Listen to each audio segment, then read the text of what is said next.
Hello students, আমি Nitish sir জ্ঞানজ্যোতি coaching সেন্টারের পক্ষ থেকে তোমাদের প্রত্যেককে জানাই আরো একবার স্বাগত। তো স্টুডেন্টস, আজকে আমি তোমাদের কলেজের অতি গুরুত্বপূর্ণ একটা টপিক নিয়ে আলোচনা করব, সেটা হচ্ছে ষোড়শ মহাজনপদ বা 16 মহাজনপদস নিয়ে।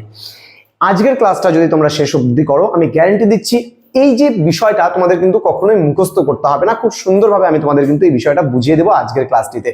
ক্লাসটি শুরু করার পূর্বে তোমাদেরকে বলবো, যারা এখনো চ্যানেলটিকে সাবস্ক্রাইব করোনি তারা অবশ্যই চ্যানেলটিকে সাবস্ক্রাইব করে পাশে থাকা বেল আইকন অল প্রেস করে দাও, যাতে নেক্সট টাইম থেকে কোনো ভিডিও আপলোড করলে তার নোটিফিকেশন সবার আগে তুমি পেতে পারো। এছাড়া অনলাইনে যদি আমাদের কাছে কোর্স করতে চাও বা পড়তে চাও, তাহলে অবশ্যই যোগাযোগ করো আমাদের অফিসিয়াল নাম্বার 6295916282 এবং 7076398606 নাম্বার। তোমাদের পরীক্ষার জন্য কিন্তু 16 মহাজনপদস খুব গুরুত্বপূর্ণ একটা প্রশ্ন। দেখো, খ্রিস্টপূর্ব ষষ্ঠ শতকের ইতিহাস জানতে গেলে আমাদের কিন্তু এখানে ষোড়শ মহাজনপদের কিন্তু ইতিহাসটা আমাদের জানতে হবে। অর্থাৎ খ্রিস্টপূর্ব ষষ্ঠ শতকে মানে ভারতবর্ষে 16টা মহাজনপদের কিন্তু উত্থান ঘটেছিল, এবং এই 16টা মহাজনপদের নামগুলো আমাদের অনেকেরই মনে থাকে না, আমরা গুলিয়ে ফেলি বা ভুলে যাই। কিন্তু আজকে আমি তোমাদের বলে দেবো যে কি করে আমরা শর্টকাট ট্রিক ওয়াইজ কিন্তু খুব সুন্দরভাবে মনে রাখতে পারবো এই 16টা মহাজনপদের নাম। তো স্টুডেন্টস, তোমাদের কোর্স ফিটা যদি জানতে চাও, তাহলে যারা ফার্স্ট সেমিস্টারে পড়ছো তাদের কিন্তু কোর্স ফি হচ্ছে, আমরা নিচ্ছি যারা অনার্সে রয়েছে 999, এবং যারা প্রোগ্রামে রয়েছে তাদের 499। যারা থার্ড সেমিস্টারে রয়েছে তাদের কোর্স ফি 1199 টাকা, মানে অনার্সদের, এবং পাস কোর্স যারা রয়েছে তারা 499 রুপিস। তো এটা কিন্তু আমরা নিচ্ছি NEP অর্থাৎ যারা নিউ এডুকেশন পলিসির অধীনস্থ 4 ইয়ার আন্ডার গ্র্যাজুয়েট প্রোগ্রামে রয়েছে তাদের জন্য কিন্তু এটা সিস্টেমটা রয়েছে। তো দেরি না করে আজই যুক্ত হও আমাদের অনলাইন ক্লাসে। চলো শুরু করছি আজকের ক্লাসটা ষোড়শ মহাজনপদ। আমি কি বললাম? খ্রিস্টপূর্ব ষষ্ঠ শতকে।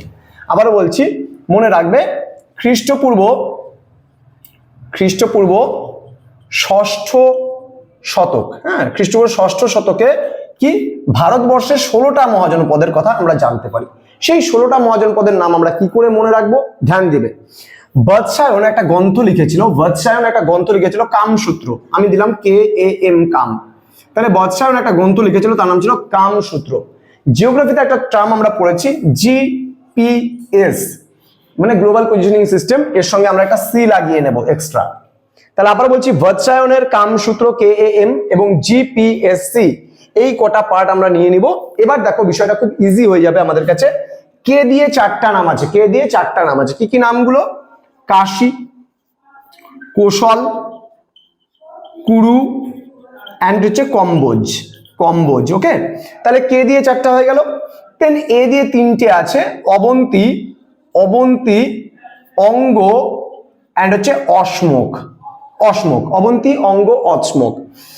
এম দিয়ে 3টে নাম আছে, মগধ, মৎস্য অ্যান্ড মল্ল।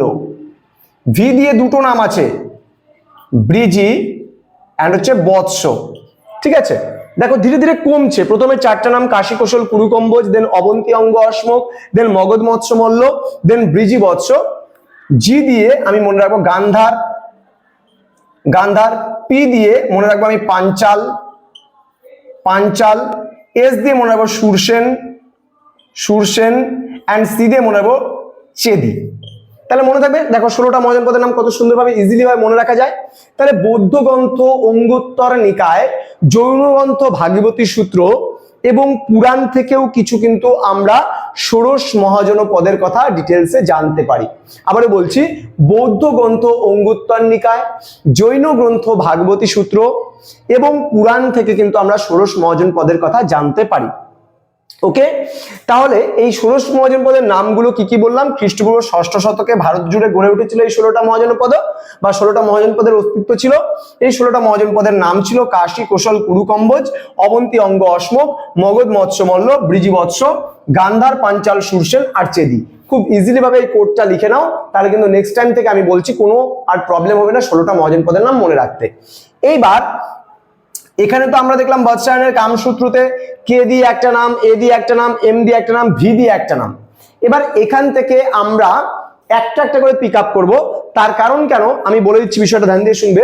এই যে ষোড়শ মহাজনপদ যে ছিল না, এই যে 16টা রাজ্য আমরা দেখতে পেলাম, 16টা মহাজন পদ আমরা দেখতে পেলাম। এবার এই 16টা মহাজন পদের মধ্যে কিন্তু অনবরত যুদ্ধ লেগে থাকতো, অনবরত তাদের মধ্যে সংগ্রাম লেগে থাকতো। এবার এই যে যুদ্ধ লেগে থাকার ফলে শেষ পর্যন্ত আমরা দেখতে পারি যে 4টা মহাজনপদ কিন্তু শক্তিশালী হয়ে আত্মপ্রকাশ করেছিল। সেই 4টা মহাজনপদের নাম, এখান থেকে কোশল হবে, ঠিক আছে, কাশী কোশল কুরুকম্বোজের মধ্যে কোশল হবে, এটা মানে ইয়ে হয়েছিল। এখান থেকে হচ্ছে তোমার অবন্তী হবে, অবন্তী, ঠিক আছে, অবন্তী। এখান থেকে মগধ হবে, আর এখান থেকে বৎস হবে। এই 4টা কিন্তু জনপ্রিয়তা পেয়েছিল এবং এই 4টা কিন্তু বাকি মহাজনপদগুলোর সঙ্গে লড়াই করে শেষ অবধি কিন্তু এরা কিন্তু জয়লাভ করেছিল, কোশল, অবন্তী, মগধ, বৎস। তাহলে কে কে বেরোলো, আমি একটা গ্রাফ করে বিষয়টা বুঝিয়ে দিচ্ছি। দেখো খুব ইজিলি ভাবে জিনিসটা আমরা মনে রাখতে পারবো। প্রথমত আমরা ধরলাম এখানে অনেকগুলো জনপদ, হ্যাঁ, অনেকগুলো জনপদ। এবার জনপদগুলোর মধ্যে কন্টিনিউ লড়াই লেগে থাকতো, তাহলে এটা জনপদ, এদের মধ্যে অনবরত সংগ্রাম বা লড়াই লেগে থাকতো। এবার এই জনপদগুলোর মধ্যে সংগ্রাম হতে হতে 16টা মহাজনপদ টিকলো, তাহলে 16টা মহাজনপদ টিকলো। এবার এই 16টা মহাজনপদের মধ্যে 4টা অধিক শক্তিশালী মহাজনপদ জিতলো। সেই 4টার মধ্যে কোশল ছিল, অবন্তী ছিল, মগধ ছিল আর বৎস ছিল। এবং পরবর্তীকালে এই 4টা থেকে আবার একটা উত্থান ঘটলো, যেটাকে কেন্দ্র করে সাম্রাজ্যবাদের সূচনা হয়েছিল। এবং এই 4টা কি ছিল, আমি বললাম কোশল, আর ছিল অবন্তী, অবন্তী, মগধ আর হচ্ছে বৎস। তাহলে এদের মধ্যে লড়াই হতে হতে শেষ পর্যন্ত কি করলো, মগধ জিতলো এবং মগধকে কেন্দ্র করে পরবর্তীকালে কিন্তু সাম্রাজ্যবাদের সূচনা হলো। তো আশা করি তোমরা আজকের এই ক্লাসটা স্পষ্টভাবে বুঝতে পারলে যে ষোড়শ মহাজনপদ এটা তোমাদের মেজরে আছে, মাইনরে আছে এবং প্রোগ্রাম কোর্সের স্টুডেন্টদের জন্য কিন্তু এই বিষয়টা রয়েছে। তো তোমরা যারা ভাবছো যে আমাদের কাছে নোটস পত্র নেবে এবং অনলাইনে পড়তে চাও, তারা অবশ্যই যোগাযোগ করো। আমাদের ডেসক্রিপশন বক্সেও নাম্বার দেওয়া আছে এবং আমাদের যে এখানে স্ক্রিনেও তোমরা নাম্বার দেখতে পাচ্ছ 6295916282 এবং 7076398606। তোমাদের আরেকটা ছোট্ট ইনফরমেশন দেওয়ার আছে, সেটা হলো তোমরা যদি কেউ ফার্স্ট সেমিস্টারের বই কিনতে চাও আমাদের কাছ থেকে বইও কিন্তু কিনতে পারো। আমাদের সেন্টারে কিন্তু নোটস ওরিয়েন্টেড বইও কিন্তু আমরা প্রকাশ করছি এবং তোমাদের কিন্তু হোম ডেলিভারি কিন্তু ফ্রি সেই বইগুলো। হ্যাঁ, বইগুলোর জাস্ট খালি যে প্রাইস আছে এমআরপি, সেই এমআরপি থেকে মানে আমরা কোনো ডিসকাউন্ট দিচ্ছি না, কিন্তু আমরা ডেলিভারি চার্জটা ফ্রি করে দিচ্ছি তোমাদের জন্য। তো তোমরা চাইলে বইও নিতে পারো। এছাড়া আমাদের একটা ওয়েবসাইট রয়েছে, গুগলে যদি সার্চ করো NIL কে যদি সার্চ করো আমাদের ওয়েবসাইট তোমরা ভিজিট করতে পারবে।